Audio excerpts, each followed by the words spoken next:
let's go to Howard Beck, please. And I wanted to bring Howard Beck in because not only because I've known him since the dawn of time, but also because, who isn't thinking about talking about the NBA and as the training camps open for the NFL? But I thought it'd be fun to have you over. How you doing, Howard? I'm great, Suzy. Great to see you. Good to be back with you. Very, very loosey-goosey show today. Can we talk about Paul George and what's happening with the Sixers? I'm going to roll a soundbite first, then have you react to it. So let's roll it, and we'll hear from Paul George sitting there with Daryl Morey. I'm looking forward to it. I'm looking forward to it, honestly. At the end of the day, it's brotherly love, right? So, I'm looking forward to it. I think pressure is good. I think intensity is good. And, that's what you get up for. You want the fans to be fired up. You want them to, put that pressure on you to go out and perform and win games. That's our job. And so I'm looking forward to it, be as critical and as hard as you can. I think it's going to work out for myself and for the team. And so I'm looking forward to that. I'm not scared or shying away from that at any point, at any stage. That's what you look forward to. So my question for you, Howard Beck, is how does the story end? Wow. Cut right to the chase. Well, I listen, predictions are cheap and lame, and yet we do them in this industry all the time. But usually only when someone forces me to. I don't want to predict anything, but I will just say, are the Sixers now a much better contender, stronger contender, better shot to win a championship than they were a few weeks ago before Paul George? Yes. This might be the best team they've had around Joel Embiid since he arrived and since he became this version of Joel Embiid, a guy who's a perennial MVP candidate and a guy who, I know, when healthy, can elevate any team to contender. They had a nice version of the Sixers a few years back when Ben Simmons was still a good player, and when Jimmy Butler was there, and they made a bad decision. They kept Tobias Harris and let Jimmy Butler go, and they just really haven't been able to get to the same heights since. I think Paul George is the perfect fit. Like, if you had drawn it up, you don't get to choose who free agents are going to be in a given summer, right? When you have cap room or when you're trying to plan for your summer as an NBA team, as a GM, you can't just say, oh, ideally, we'd love to have this guy. It doesn't work that way. But Paul George is actually the ideal fit between Joel Embiid and Tyrese Maxey. And the Sixers are actually, I think it's not even hyperbolic or controversial to say they're the big winners of the summer by getting Paul George. So yes, now we go to can Paul George in his mid-30s stay healthy? Can Joel Embiid, who has an injury history, stay healthy? If so, though, those two plus Maxey and a really nice supporting cast, a lot of whom were brought back from last season, I think it makes them, at minimum, among the challengers to the Celtics in the East, and probably the strongest challenger to the Celtics in the East, with all due respect to the Knicks and the Bucks and anyone else who wants to put themselves in that conversation. And the Clippers, how are they feeling watching him walk away? I mean, I went through that building, by the way. That building is sensational. It is. Yeah. Have you been in there yet? No. Can't wait to see it. There is not a bad seat in the entire stadium. In fact, I went and sat in the very highest seat in the worst corner possible, and I would do anything to watch a game from there. I've never seen a building like it. It's quite sensational. So how is it for the Clippers to watch him walking away and looking so happy and talking about brotherly love, etc.? This is tough, right? I will still say, and I know, like, on balance, on paper, the record suggests that the Kawhi Leonard, Paul George experience was a bust for the Clippers, that this was a failure. And I get that. When you don't advance out of the first round, I think maybe more than once, when you don't get to the finals at all, when you don't win a championship after all that went with that, I get it. Yes, as a basketball matter, you can say that the era was a failure. But I would say that we need to remember who the Clippers were for most of their history, obviously mostly in the Donald Sterling years, which were, in fact, Donald Sterling decades. They were a laughingstock for a very long time. It changed during the Blake Griffin, Chris Paul era. But up until 2019, no one had ever chosen the Clippers. Superstars were not choosing the Clippers. Kawhi Leonard choosing the Clippers and saying, I'm coming if you can get Paul George also. It's going to take a boatload of stuff to pull this off. They did it. They became a destination. We look at the Clippers differently now.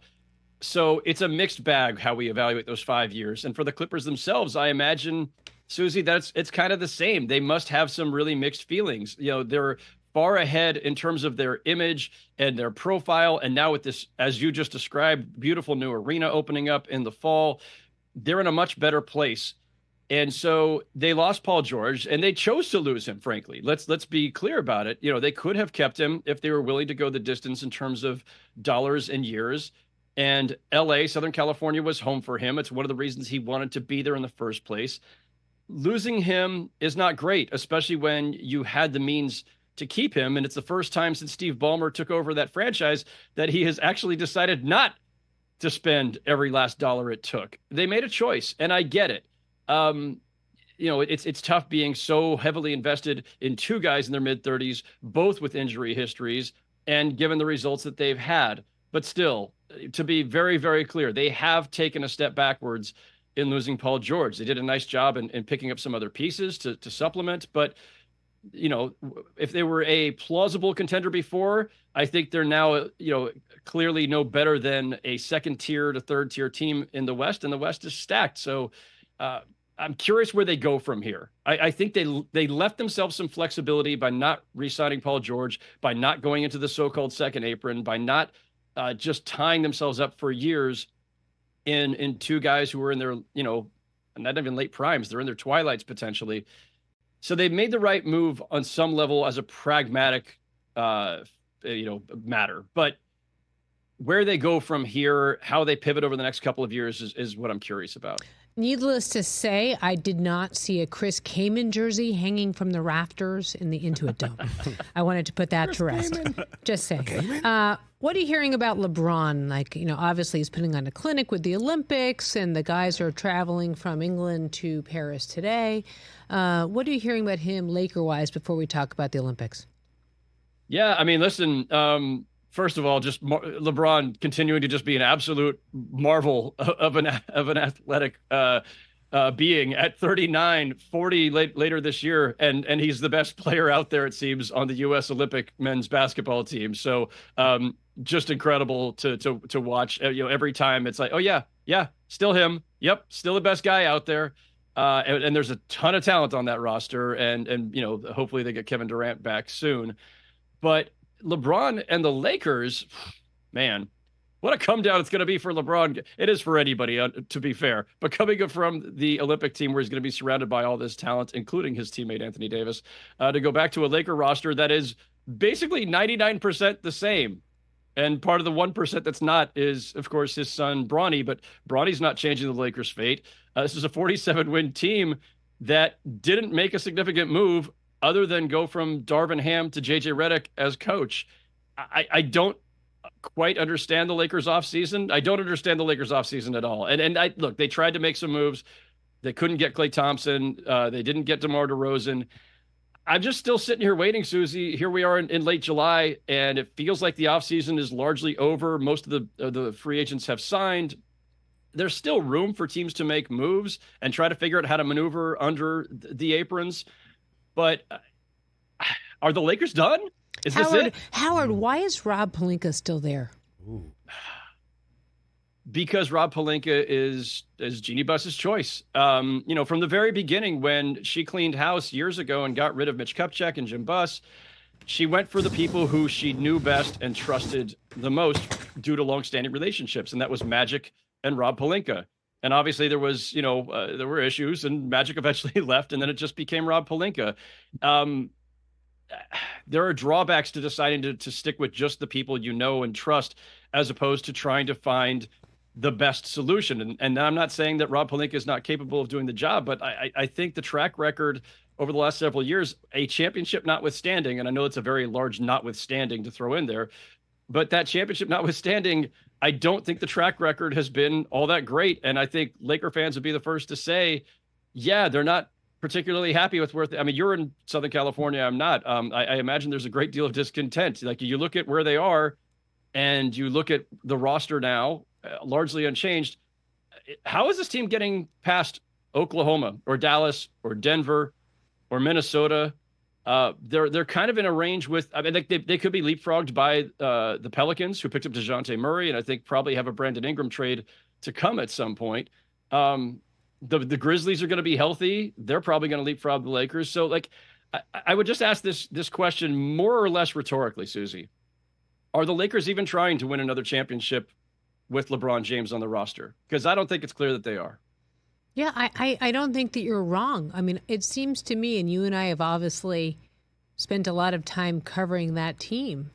It's so radically different than it was when it was Shaq and Kobe and Phil, and the hunger and the desire to win championships. And then in the second part of the three-peat, it just seems like I know the conversation is always is this: who's the GM, LeBron or Rob? But this is not the Dr. Buss kind of Lakers where you just wanted to kill yourself to get a championship.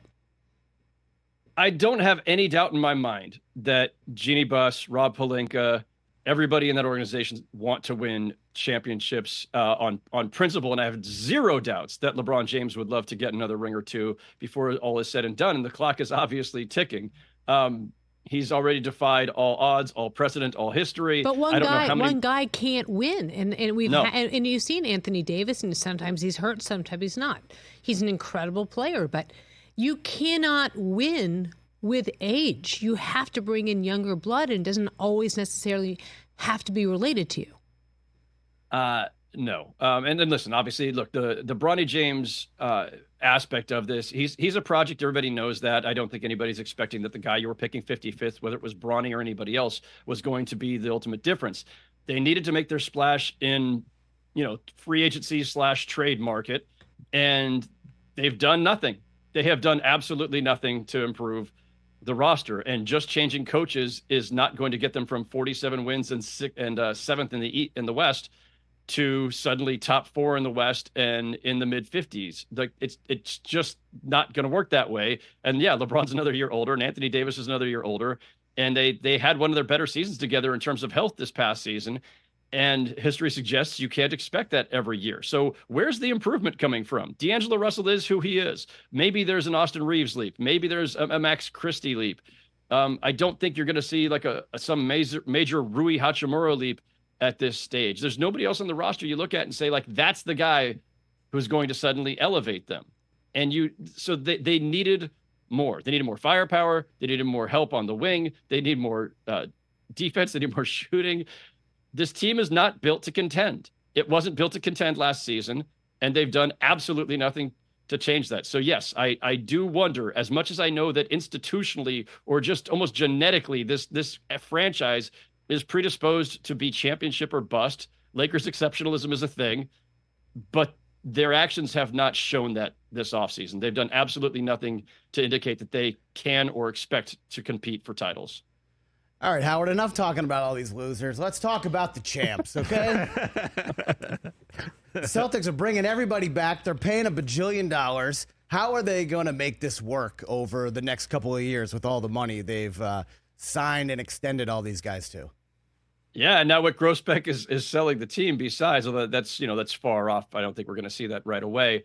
The Celtics are really well positioned in that, yeah, there's a second apron and all the stuff that goes with that and luxury taxes and all that goes with that. But the second apron is only really a problem if you need more talent. The Celtics, again, here we go with the when healthy, if healthy. And I know Porzingis is obviously going to be hurt to start the season or recovering to start the season. But when healthy, like, they've got everything they need. They're fully stocked already. That's when you want to, if you're going to get locked up by this new second apron, do it after you've got a Tatum and a Brown and a Derek White and a Drew Holiday and a Horford and Porzingis and everybody else that they've got. They're good. They're good. They don't need to add anybody. They will be in trouble if they have any significant injuries, but that's basically true of everybody in this league. So they're not afraid of the luxury tax and all the extra financial penalties. And I think most teams, when given a chance to compete for championships in this league, will say, you know what? As we saw with the Warriors, we'll spend the extra 20, 50, 200 million, whatever it requires. The problem for today's teams that are contending at that level is The second apron then locks up all your ability to make roster moves, to acquire talent, and all these other mechanisms start to disappear.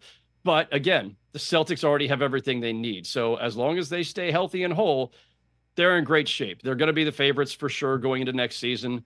The Sixers will be right on their heels in the East. The Thunder will make a case for themselves, and they've improved over the offseason. There will be, 4 or 5 teams probably at least capable of challenging the Celtics, but they're the clear favorites. He's Howard Beck of The Ringer. Thanks for talking Olympics with us. I thought that was going to be an Olympics conversation because that's not going to happen. Howard, great talking to you. Nice to see you. You too, Suzy. My best to Rich. I'll send it on. Catch the Rich Eisen Show every single day on the Roku channel, 12 to 3 Eastern, for free.